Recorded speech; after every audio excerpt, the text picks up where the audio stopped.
Red blushes are really having a moment. I actually own quite a few, way more than I thought. And honestly, within this collection, I've got like every finish and price point covered. So we've got the Hard Candy Face Blush Off. This is the shade Hot Shot, and these are a beautiful sheer formula that blend out and really do blur the skin. And as you can see, though it's red, it shears out to a really beautiful sort of pink. And I think that's why people are really loving the red blush trend, is it looks so natural. It shears out to just the most beautiful, gorgeous. I've got a baby with me in here and he's making some noises, so don't mind. It's just a gorgeous, natural looking flush. This one in particular is really thin, and once it dries down, it's dry. There's no tackiness, and it really does leave a nice blurring effect on the skin. Next up from the drugstore, we have Pixie. They're On The Go Blush Tinted Moisture Stick. This is the shade Ruby. What's nice about this is it is in stick form, so it's really easy to just swipe on the skin. It blends out really nicely. Now this one definitely looks a little bit more red on the skin compared to the Hard Candy, and it's dewy. Leave a little bit of moisture and glow behind. From L'Oreal, we have their Lulumi Liquid Blush. This is the shade Glowy Worth It Medium. This is the deepest red I have.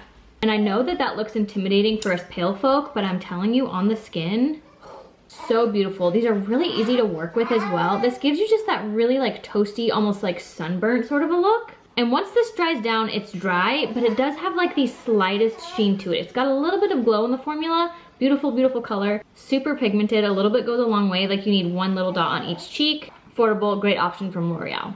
To conclude our more affordable options, we have this Soft Matte Beauty Wand by Emco Beauty. It is that classic wand applicator. Again, very pigmented. Okay, this is the shade Flushed Blush. Again, you need very little. I feel like it's very much a true red color.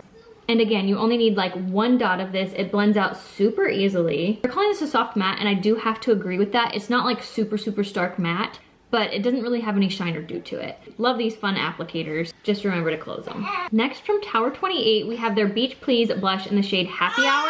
This one is very, very dewy. You can see once I start to swatch it, it really has a nice sheen to it. It's sort of like a watermelon red. It's got like a little bit of a pink to it.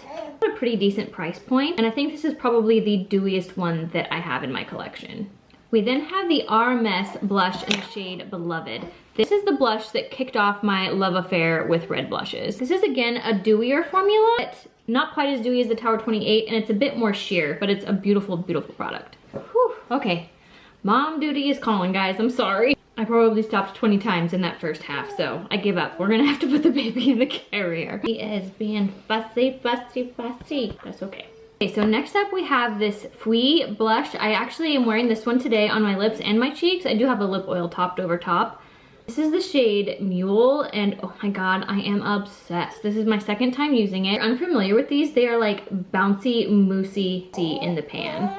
So as you can see, sheared out on my cheeks, it looks a little bit more pink, and then on my lips, of course, it looks red. These are such an interesting texture. They are moussey, and once they blend out, they feel sort of like silicone-y, and they look matte on the skin. Beautiful, beautiful shade. From Milk Makeup, we have their Jelly Tint. This is the shade Chill, the coolest product. It's a tint, and it's very, very sheer. As you're applying it, it feels cooling on the skin. It's so cool. Not to mention, it just looks fun, and it's jiggly. Very, very natural, and these have like some serious staying power. Only powder red blush I have is from House Labs. This is the shade Watermelon Bliss, and y'all, there's something incredibly special about these blushes. So silky in the pan, and on the face, it has this beautiful blurring quality. I also find that when I'm applying this to the cheek, I don't have any patchiness or issues with it like clinging to certain areas, which I feel like can happen quite easily with powder blush. But this one just blurs the skin so beautifully. Eyes like a dream. Also, it's just so pretty. I love the packaging, I mean, truly. Okay, last but not least, this is limited edition from Danessa Myricks. These are her like Yummy Skin blushes. Shade Red Velvet. Now this is only available in a little set, but I wanted to show it to you guys anyways because it is so stunning. This is like, this takes the cake, I think, for most interesting formula, because you put your finger in it and it feels so silky, creamy, buttery. But once you start to blend it onto the skin, it turns into a powder. Like you can feel the transformation happening on your skin. It's a beautiful hot red. I hope she makes this permanent. And yes, once you've blended it on, it turns to this beautiful powdery matte finish. They truly pack a lot of pigment, but they sheer out so beautifully. All right, guys, we made it through. I barely made it. I feel like I'm just sweating to death here after getting up and tending to this newborn 1,000 times. That concludes the speed reviews of my red blush collection. If you guys have any particular questions about any of these specific formulas, definitely let me know. I will link what I can below. Happy shopping.